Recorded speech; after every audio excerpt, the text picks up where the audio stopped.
Welcome to Service and Sacrifice, everybody, for this week, Friday, May the 29th. Hard to believe we've come to the end of May already. Unbelievable time. She's flying. With me, as always, Dom Dominguez, Emil Baker. Gentlemen, good morning. Morning. Good morning. So how about that? May, she kind of just flew right by on us, you know? It's getting warmer. It's getting warmer. We could have a snow day. Don't prejudge. We have had snow in May before. That's true. Yeah. But we are coming to the end now of Mental Health Awareness Month, Military Appreciation Month, which can very often go hand in hand. And our guest that will be joining us in a little bit will be talking a lot about mental health, and that's Dr.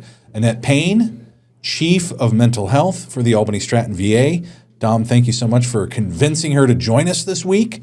Looking forward to that conversation. So as am I. I mean, she's great, and we can talk about mental health over and over each and every episode. But it's important. You know, all of our communities face it. Our veterans face it, and it's something we should really focus on at all ages. It's really important, and the understanding of what resolutions are and the understanding of what the issue is. Yeah, veterans have to do that initially to get the interest. And Dr. Payne's, sorry, I didn't mean to cut you off, but Dr. Payne's kind of a big deal. She is. Kind of runs the show there at Albany Stratton VA, doesn't she? She does. She's the head honcho with anything mental health. And the great thing about Dr. Payne is not only is she a psychologist, she's also a spouse of a veteran, so she understands that other side of that coin. Mm-hmm. So. Yeah, she's got insight in every direction and knows just what to do and how to do it. It's wonderful. She'll be talking about all the programs that are available and how you can take advantage and do take advantage, right? If you feel you need that help, do not be ashamed and seek it out. Well, we're here at the end of the month. Last weekend, of course, was Memorial Day weekend. I know everybody thinks of it as the unofficial start of summer, but it's a great time to honor, to reflect, to remember. Dom, you were up at Saratoga National Cemetery, were you not, for the big ceremony up there on Saturday? I was, and Saratoga National Cemetery does a wonderful job in remembering the veterans that they have there, interred there. I usually go visit my father-in-law who's interred there, a couple friends from Afghanistan that were there, and from the military service that are there, interred there. And my wife sings the national anthem and God Bless America there. Awesome. So it's really nice what they do, and that's somebody we should probably have in a future episode is the director there. And he has done such a wonderful job with that national cemetery. And the whole staff there are just easygoing, wonderful people that just really care about that cemetery, and it's beautiful. It's remarkable. It is. It's gorgeous. I had been up towards around the main entrance there, where they have an office and a couple buildings there. But this past winter, I actually got into the cemetery the first time and went up with my daughter and helped place the wreaths for the holiday time. The whole Wreaths Across America program, which was really wonderful, and I was glad I was able to bring Olivia take part in that as well. Awesome. Emma, what is Memorial Day for you and for your generation from Vietnam? How important is Memorial Day for you? The thing that I think about regularly with this is not just Vietnam, but also World War II and other conflicts. And my parents were in World War II. And I think these folks that did this came before me, did a lot for this country, and they deserve the recognition. And then Vietnam, we were kind of obscure and quiet when we came back, and now we're being recognized, and it's my age group now that's the new burials at the cemetery. And every time I go in there, I just think of people I served with, that age group. Now we're moving into that part of our life, and I just think it's wonderful that we're being recognized, honored, and respected by acknowledgement through that cemetery. It's just a great thing for us. And it's a big weekend all around here. All kinds of events that were available for people to take advantage of. The parades, the remembrances, the 44 remains of Revolutionary War soldiers that were just recently reinterred up there on Lake George in the battlefield area up there was fantastic to see that happen. Oh, it's amazing. There's something. The route that they had to take too, it was something like they had to pass. I heard this. This is a rumor, but it was like 176 traffic lights that they had to pass through. But how wonderful is it that they create a route that all the communities can see, Tons of people experience came out. the remains Right. moving up, and I think it's really just amazing. I did funeral honors for 11 years with the military. The oldest set of remains that I ever held were Civil War remains from Antietam. So it's wonderful to see that. And this has been such an education for our youth today who Absolutely. don't think about things like this. And even us, I started to think of the war, started to think of the suffering and what they did. And I'm just like, this was a great thing to hear. Absolutely. Yeah. Well, when we come back, Dr. Annette Payne will be sitting right there with Dom and Emil to talk all things mental health at the Albany Stratton VA. So stay with us. We'll be right back here on Service and Sacrifice on WTEN Plus.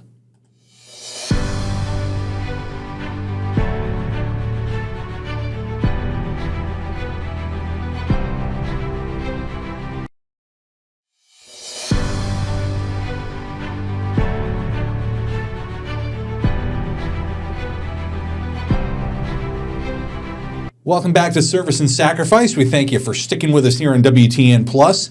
As promised at the top of the show, I'd like to welcome in Dr. Annette Payne with us this week. She's the Chief of Mental Health at the Albany Stratton VA. Dr. Payne, thanks so much for joining us. How are you? Thanks for having me. I'm great. So let's talk a little bit about your background. Tell me how you came in to this job. What brought you to the VA? Well, like so many people who work at the VA, I started as a trainee. So I did my internship at the West Haven VA in Connecticut. My first passion has always been health psychology. So I worked in a chronic pain clinic there, and I also worked in a dialysis unit as a psychology trainee. I just really enjoyed working with veterans, and I always thought maybe I would get back to the VA. I was out into the community doing some work for a while, and then met and fell in love with a veteran, and it turned into a new passion for me, and started looking for jobs at the Albany VA. And so that's how I came to work at the VA again, just thinking about how important it is to be able to help veterans. Absolutely. And you've been here in Albany for how long now? So I've been at the Albany VA for 18 years. And in that time, how have things changed? What has changed when it comes to especially care for our veterans when it comes to their mental health? So in our, I would say at our VA in Albany, we have quite a breadth of veterans who come. Sometimes they're 18 years old. The oldest veteran I worked with was 98 years old. So, there's quite an age range. We're also pretty fortunate. We have a really robust women's health veteran program. So I would say maybe 10, 12% of the veterans I work with are females, which is kind of nice. And we have a real strong mental health program in terms of lots of different types of programs. We have a PTSD program. We have mental health and primary care, which is, a frontline area for veterans to first be talking with someone from the mental health team. We have a great substance abuse program. We have a program for serious mental illness. We also have robust services for vocational training. Our homeless team is pretty amazing. And just our general outpatient mental health clinic is pretty fantastic. So that's part of what brought me to the VA is just, the variety of services that are available. And the gentleman sitting to your left here, Emil Baker, our proud Vietnam veteran. And Emil and I often talk on this program about the differences between then and now, when he was coming out of the service and what is available now. And Emil, to hear Dr. Payne talk about all these programs, it's unfortunate that a lot of it wasn't available to you and your generation, but it's got to be great to hear what she has to say about what's being made available today. The difference, I think, now is options are there, people are there that understand, and people can anticipate and understand how this needs to go to be meaningful, because everybody's got a different issue and needs to be approached, I think, in a different way, and we're so lucky to have somebody like you there. Well, and in that way, it's 100% different. Dom, who works in the business office, they've developed this program called the Red Coat Program, so that when veterans first come into our building, there are people volunteering wearing red coats to welcome them and greet them and ask them, where are you headed today? Can we help you find where you need to go? And I think that's very refreshing compared to maybe how it was back in the day when people were first coming home from Vietnam and were afraid to even identify as a veteran because of just the times were not as supportive as they are now. Yeah, Dom, can you talk a little bit more about that and how that all came to be? The Red Coat Ambassador Program? So the Red Coat Ambassador Program, it was a national program, but we really adopted it in Albany. And what it does is it allows, the VA Medical Center is a maze, right? There's 11 floors, there's all these different wings. So when there's a brand new veteran coming into the VA Medical Center, they get a little nervous. Anxiety goes up. They don't know where they're going. They don't know what floor, So when they're approached by these Red Coat Ambassadors, we really train our Red Coat Ambassadors to look for anxiety, look for veterans who are kind of have that worrisome, look in their faces. Are they lost? Like we all know that look. So that's the first thing they do is they approach them and say, "Hey, sir, ma'am, can we help you with where you're going?" And they don't just tell them where it is, but they actually walk them up to those appointments or those floors. So they do all sorts of things. And veterans, a lot of our patients, they're there weekly, biweekly, monthly. So they know who the red coats are, so they'll specifically be out there and be like, "Hey, John, you mind walking me over?" And then they kind of develop a relationship. And a lot of these Red Coat Ambassadors are also veterans, so they bring that sense of relation, and they're also spouses of veterans, which also brings that great sense of relation. And I relied on them when I had to find your office for the first time too. So they really work. They're fantastic. Dr. Payne, what do you hear from, I heard Dom there say spouses of these veterans, caretakers of our veterans. What do you hear from them, and what's your involvement with them been like throughout the years? So, depending on ages and issues, there's all, again, it's on the spectrum of, what a spouse or a partner might present with. Maybe for some of our younger veterans, it's more around family issues, marriage and relationship building. We do have, marriage and family counseling. Adapting with, children are wonderful, but also challenging to all of us, but especially someone who's maybe struggling with some mental health issues. Those can be some challenges. Spouses just being able to meet with providers and hear a little bit about what do you expect from a partner who has PTSD? What is that like? What are some of the ways of handling situations and kind of understanding how best to work with a veteran who's struggling with those kinds of issues? As veterans age, there are other kinds of issues that can sometimes happen. More physical limitations. We have a pretty awesome primary care team, and it's really important to get connected with primary care in order to determine, you may have some medical contributors that also affect your mental health. And I think sometimes, veterans especially are trained to be strong and not have problems, and so maybe they're hesitant to talk about medical issues or mental health issues that might be affecting them. And so it is really important to also be going to primary care, getting those kinds of things checked. And as a partner of a veteran, it's really important to encourage your veteran to see their doctor, get regular labs, get regular checkups. Seek that help. And then as folks get even older, it might be looking at things like assistance in the home. We have a pretty robust travel department at the VA to help with transportation for appointments. But some of those kinds of things, aids at home and prompts and reminders about medications, some of those care management services are pretty important too. So it's kind of informing spouses and partners about that whole range based on, how a person presents. More with Dr. Payne when we come back. We're going to take a quick break here on Service and Sacrifice on WTN Plus. Stay with us. We'll see you in a minute.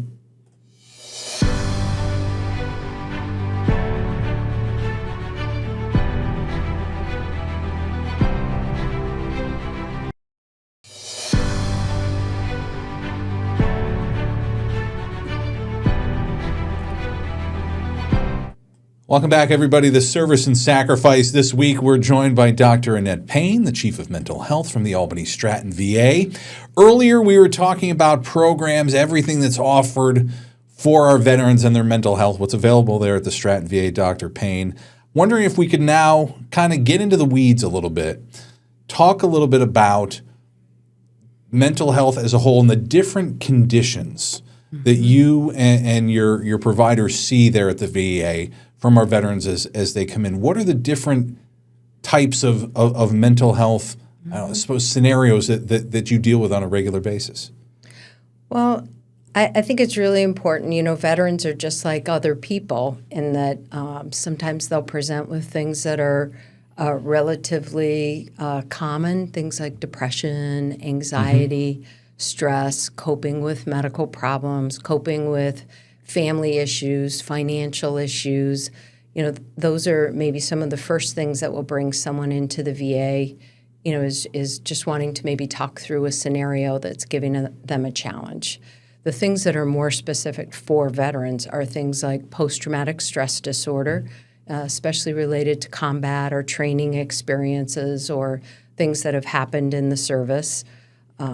I think veterans also struggle with things like a post-concussive syndrome or a traumatic brain injury, especially those who have been in combat and maybe had, you know, multiple exposures to blasts. Those kinds of things probably the VA does a real good job of because we're more exposed to veterans who are presenting with those kinds of issues. And then we're very fortunate we have a wealth of information because we're not just a single VA. Mm-hmm. We have all the VAs in the country and the Department of Defense to help us with research and evidence, especially around evidence-based practices for treatment. And you and I were talking briefly before we started here on the show specifically about TBIs, traumatic brain injuries, and a program that I had seen recently when it was talking about the differences between how the brain can be damaged in, say, a combat situation from an explosion and the concussive pressure wave, if you will, that extends out from that explosion, even if you're not right on top of it. You could be upwards of a half a mile, say, away, but that pressure wave can travel through the skull and really do more damage to the brain than even if you were to fall backwards and hit your head on the ground. I think that's one of the differences in terms of the most recent conflicts. Right. Is a lot of the veterans were doing multiple tours. I think the most that I had heard was 8 tours. That's a lot. And you think about the exposure to those concussive types of events, that repeated exposure can really affect your brain. And I'll just give a shout out to our neurology department at the Albany VA. We have some really good providers there. And that would be my recommendation for a veteran, with concerns about blast exposure, would be to get a good physical examination. Talk to your primary care doctor, maybe meet with one of our neurologists. And then we also have some pretty amazing neuropsychologists that do testing to look for those kinds of potential deficits related to that exposure. But those waves, those shocks, can cause a lot of difficulties for people. And what can that manifest in? That can, I'm assuming, affect everything from physical problems with physical movement, emotional control, all sorts of things. Could certainly affect you physically. Yeah. But just from a mental health perspective, it can affect the way you think, confusion, maybe not being quite as sharp in terms of memory. And then for a lot of people, especially, when you've been able to count on your brain to give you answers, and maybe you're struggling with that can cause things like depression and anxiety, frustration, anger, irritability. All of those kinds of things could be related to that. And one of the things, too, we talk a lot about here with Dom and Emil, just from coming back from such a structured environment within the military, coming back to that civilian life, it's such a drastic change. And for a lot of our servicemen and women, that's a hard transition to make, is it not? It can be very, very challenging. Yeah. I think it's one of the things that's so great about having a VA. I hear from a lot of veterans that when they have an appointment, they come to the VA and they make a day of it because they're around people they feel comfortable with. And so they'll come, and our canteen will serve them a delicious breakfast, and they'll hang out down there with other veterans and swap stories and talk about things, and hit up our canteen in terms of looking what's there, and just talking with other veterans in the lobby about their experiences. In mental health, we certainly try to help veterans find places where they can feel that they're connected and they're with people who, understand their experiences. So within mental health, we have both individual and group treatments. And I think some of those group treatments are the most powerful because you're in a room with other veterans. They could be 18, they could be 98, but they've all had very similar experiences in terms of training and military exposure. And I think sometimes just knowing that you're connected somewhere can help you to adjust to the way things are out of the military. Well, and unfortunately, too, and correct me if I'm wrong, but there's still an awfully big stigma that exists around mental health. And I think one of the things we try to express here on this program week after week is don't be ashamed. Don't be afraid. If you think you need to help, come in and seek that help. And Dr. Payne, listening to you and rattle off all the programs and everything that's available. And again, we do this week after week, but encourage. What would you have to say to everybody that's watching right now if they're on the fence, I don't need the help, or come on in, right? Well, and for veterans and their family or friends, people that love them and care about them, if there's a veteran that you're concerned about or you're a veteran you're concerned, come to the VA. We have a great business office with Dom. They'll get your DD-214 and they'll, put you in our system and look at all of the things that you're eligible for, but we will certainly find you services to help you get connected. And it's an opportunity to be able to look at things from the view of staff who understand what it's like to be a veteran from their common experiences of working with veterans. And we also have some staff that are veterans themselves. Right. And so there's a real opportunity to maybe affect a change, when you're going through a hard time. So family or other veterans who are noticing that a veteran is struggling with changes, in their daily habits, or maybe seems down or discouraged or frustrated or angry, or difficulties in relationships or substance use, it might be that coming to the VA is the chance to make a big difference. Dr. Payne, thank you so much for joining us this week. We Anytime. really appreciate it. Great insight. A lot of people, if they're watching, going to get a lot out of this, and hopefully it encourages them to seek out that help if they need it. All right, you're watching Service and Sacrifice here on WTEN Plus. We're back one last time right after this quick break.